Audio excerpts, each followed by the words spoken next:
Hello friends, welcome to my YouTube channel ignited mind classes. और आज हम पढ़ने वाले हैं जेके बोस क्लास 12th की फ़िज़िक्स के एमसीक्यूज़ और ये है सीरीज़ नंबर 1। तो चलिए शुरू करते हैं। चैनल पे नए हैं सब्सक्राइब कर लीजिए। फ़िज़िक्स के काफ़ी सारे मॉडल पेपर जो हैं, कम से कम भी 10-15 मॉडल पेपर मैं आपको दूंगा एग्ज़ाम ओरिएंटेड। चलिए शुरू करते हैं।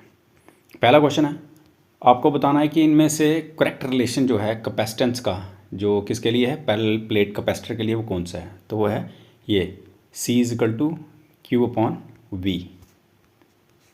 क्वेश्चन नंबर 2, आपको बतानी है मैग्नेटिक फील्ड कहाँ पे, सेंटर ऑफ सर्कुलर लूप जिसने कैरी की है करंट I और रेडियस है कितना R। तो उसका रिलेशन आपको बताना है। तो कौन सा रिलेशन निकलेगा? μ0I/2R। ठीक है।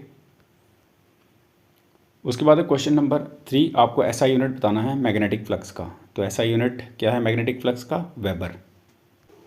आगे क्वेश्चन नंबर 4, आपको बताना है एक पार्टिकल मास m है उसका, और वो मूव कर रहा है अंडर यूनिफॉर्म एक्सेलरेशन a।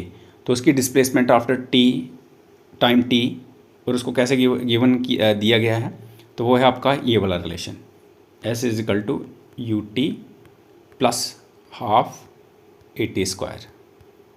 ये आगे क्वेश्चन नंबर 5, आपको रेशो बतानी है किसकी, potential energy to kinetic energy किसी पार्टिकल के लिए जो कि यूनिफॉर्म सर्कुलर मोशन में है।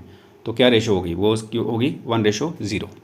आगे क्वेश्चन नंबर 6, आपको बताना जो पीरियड है सिंपल हार्मोनिक ऑसिलेटर का, वो इंडिपेंडेंट होता है किसके? एम्पलीट्यूड के। आगे क्वेश्चन नंबर 7, आपको बताना है कि जो एस्केप वेलोसिटी होगी कहाँ से, अर्थ से, वो किसके इंडिपेंडेंट होती है? वो इंडिपेंडेंट होती है मास ऑफ द बॉडी के। आगे क्वेश्चन नंबर 8, आपको बताना कि जो इलेक्ट्रिक फ्लक्स होता है किसी क्लोज सरफेस के थ्रू, वो किसके प्रोपोर्शनल होता है? तो वो प्रोपोर्शनल होता है एनक्लोज्ड चार्ज के। क्वेश्चन नंबर 9, आपको बताना है SI यूनिट किसका? इलेक्ट्रिक पोटेंशियल का। तो वो होता है वोल्ट। आगे क्वेश्चन नंबर 10, आपको बताना है फॉर्मूला किसके लिए? टॉर्क के लिए, जो किस पर लग रहा है? करंट कैरिंग लूप पे, जो किसके अंदर है? यूनिफॉर्म मैग्नेटिक फील्ड के अंदर। तो वो है आपका τ=NIVA। आगे क्वेश्चन नंबर 11, क्रिटिकल एंगल जो है टोटल इंटरनल रिफ्लेक्शन के लिए, वो किसके ऊपर डिपेंड करता है? तो वो डिपेंड करता है रेशो किसकी? रिफ्रैक्टिव इंडाइसिस दोनों मीडिया की। आगे क्वेश्चन नंबर 12, यूनिट जो है प्लांक्स कांस्टेंट का SI सिस्टम में क्या है? तो वो है जूल सेकेंड। क्वेश्चन नंबर 13 है, जो डी ब्रोगली वेवलेंथ है पार्टिकल की, वो किसके इन्वर्सली प्रोपोर्शनल है? तो वो प्रोपोर्शनल है इन्वर्सली मोमेंटम के। आगे क्वेश्चन नंबर 14, वेलोसिटी जो है लाइट की वैक्यूम के अंदर, वो किसके इंडिपेंडेंट होती है? वो होती है, इनमें से तो कोई नहीं है।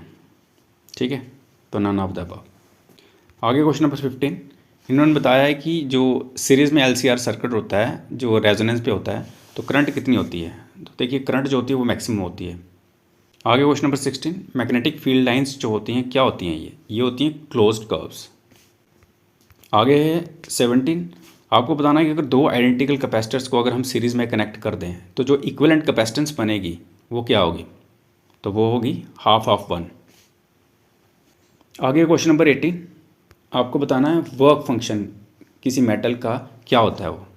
वो होता है मिनिमम एनर्जी जो चाहिए इलेक्ट्रॉन को रिमूव करने के लिए। आगे है क्वेश्चन नंबर 19, SI यूनिट बताना इलेक्ट्रिक चार्ज का, तो वो होता है कूलम। आगे क्वेश्चन नंबर 20, आपको बताना है जो करंट होती है किसके थ्रू? रजिस्टर के थ्रू पैरेलल सर्किट के अंदर, वो इन्वर्सली प्रोपोर्शनल होती है किसके? Resistance of the register.